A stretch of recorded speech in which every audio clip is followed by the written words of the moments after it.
Hello YouTube, or Instagram, or Vimeo, or I don't know, wherever this video winds up. It's a really weird time for us content creators now, video distribution wise, so I'll see you where I see you. Hello, I'm Andrew Hoffman, welcome to the bar exam.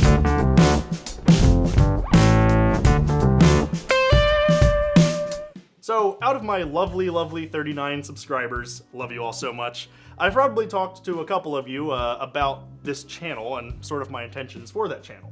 And what I talked to you about was probably, you know, what I didn't necessarily want to start doing with this channel, and that was to do beer reviews.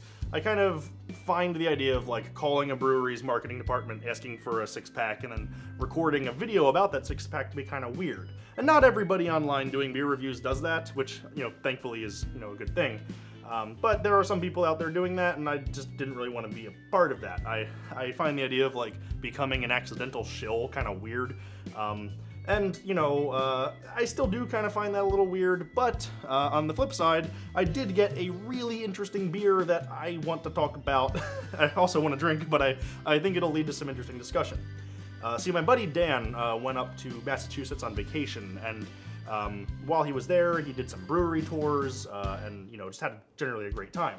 Well, you know, I heard he was going up to Massachusetts, and I was like, hey, so buddy, Dan, you're going to New England, right? You know what's in New England? It's a style of beer that's kind of hard to get and is all in the news and people are like drinking it like crazy, and I tend to like riff on New England IPAs a whole lot, but they are very delicious and highly sought after for a reason. So he's like, oh yeah, sure, I can pick you up something. What do you want? Well, I didn't exactly have to tell him what I wanted. He kind of already knew. So he went over to the Trillium Brewing Company and picked me up a 4-pack of some really good beer. Now that 4-pack kind of turned into a 2-pack on the way down here, but, you know, I'm still just pleased as punch to be talking about it. I had their Scaled, which is a single IPA, a little bit ago, and it was just flat out awesome. Very delicious.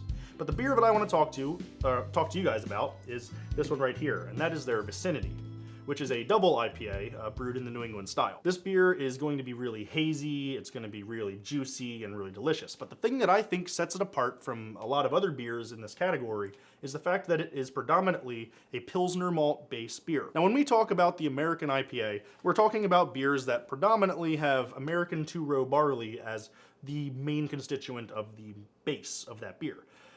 Maybe there's some adjuncts like, you know, like flaked wheat, flaked corn, whatever, in it to kind of give it some more body, some more interest in there, but predominantly you have American two-row, and then a ridiculous amount of hops that are used in it. The thing about American two-row barley is that it's very clean tasting. It's very, like, you know, very transparent when it comes to the beer. You know, you get more of the sort of yeast character, you get sort of more of the hop character. The malt kind of tends to fall away into the background. This beer is predominantly Pilsner malt, and so what that means, if you've ever had like a really good European Pils or a really good European Helles, you'll sort of know what I'm talking about. It has this kind of like really nice, not bready, but like graham crackery, you know, this sort of, not even biscuity, just, yeah, like crackers, right? Like something that's like, oh, like slightly sweet, sort of nutty, you know, but it's very subtle, very mild. So when you have a double IPA, or an IPA for that matter, brewed with Pilsner malt, you get sort of this subtle malt backbone behind it. And I think it just works so nicely with these like really hugely hopped beers. I'm really excited about it, so I just want to dive right in and give this thing a try. So without any further ado, let's go for it. Oh yeah. Wow, look at me. Probably use the right hand to do this with. Oh man, I can already smell this. Oh, this is already gonna be great. So, I mean, look at that. I mean, I couldn't see through that if like my life depended on it.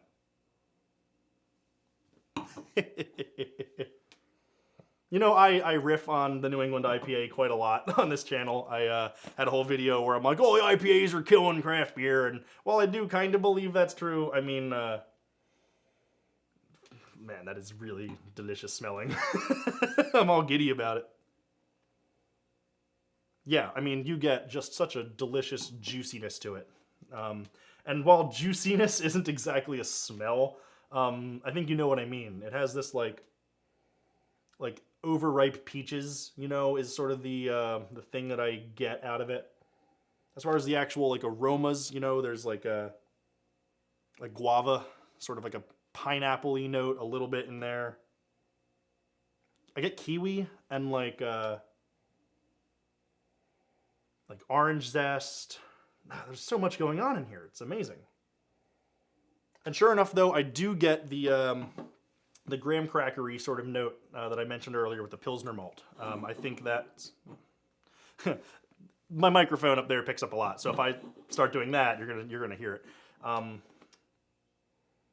But yeah, I get a little bit of that graham crackery note. Yeah, it just smells really great. I can't wait to dive in and try this. But I can't like not mention just like the appearance. I mean, look at it. You can't see through it. It looks like a milkshake, right? That's kind of the draw. Anyway, cheers everyone. Let's dive in.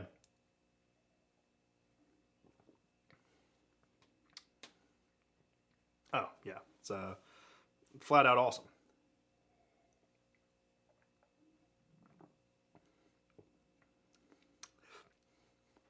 Yeah, flat out delicious.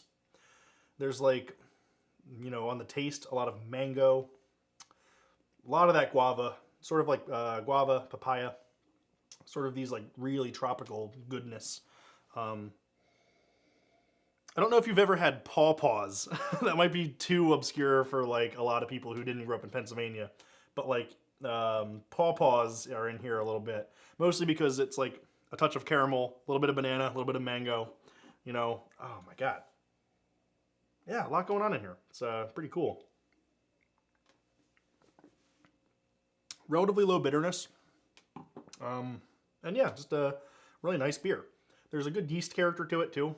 I think that's sort of a little bit of the chewiness that I'm experiencing drinking this, but yeah, it's just a flat out nice beer.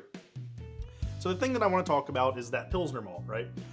Pilsner malt gives that subtle graham crackery note that you get in a lot of like traditional European lagers, right? And when you use it with these very tropical and citrusy hops, I mean, it just like creates this beautiful contrast, right? Sort of like why you would put, you know, like salt on some watermelon, right? Or you would use like salted caramel, right? You need something to balance out the other flavor, right? So in this instance, you've got this like sort of bready, graham crackery malt character to it with like just the slightest touch of caramel that kind of like creates this like beautiful canvas that the like Citra and Columbus and Galaxy, right? Yeah, Citra, Columbus, and Galaxy hops, right? Did they say it on here? I don't think they do. That's a shame. But yeah, you know, they just really, it's a really nice experience. Other observations about this stuff, the label's really cool. And what you'll notice about this can, because like I know a bit about the packaging of stuff, right? You have a blank 16-ounce can, right? There's nothing else on it, except for this sticker that goes all the way around, and that makes the label.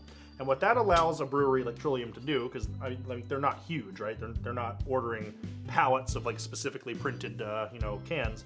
It allows them to buy pallet after pallet after pallet of these, you know, 16-ounce blank cans, and then only purchase the labels that they need for new beers, which is a really good strategy. It gives you a lot of freedom because, you know, a roll of stickers is like significantly cheaper than creating a brand new fully inked can, right? And in general, they tend to look better because you can actually have more latitude when printing. You know, for the graphic designers out there who have had to design for direct on metal printing, it's not easy. You only have a few colors, and if you want anything else like other inks, it gets exorbitantly expensive. So like this is a cool, it allows the art to be really cool and evocative. It's much cheaper for the breweries. Yeah, it's a win-win-win-win-win. Anyway, I'm rambling at this point. The beer is quite tasty. I'm really enjoying it, and even though it is a month out from the canning date on this beer, you know, it's just flat out beautiful. It's a beautiful freaking double IPA, and I'm happy to be drinking it. Thank you so much to my buddy Dan for sending it over here, and thank you all for watching. Seriously, it means so much that you support me in this weird little endeavor of mine. I'm glad that there are other people who are interested in listening to me talk besides myself.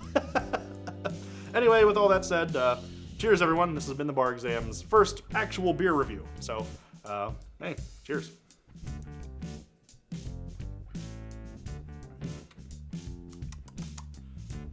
Man, that's good. Double IPA, New England, huh? Oh, I didn't have the beer bro in this video. Sorry, beer bro. It's okay. I'm sure he'll be fine. Insert sound effect here somewhere. Cheers, everyone. Good night.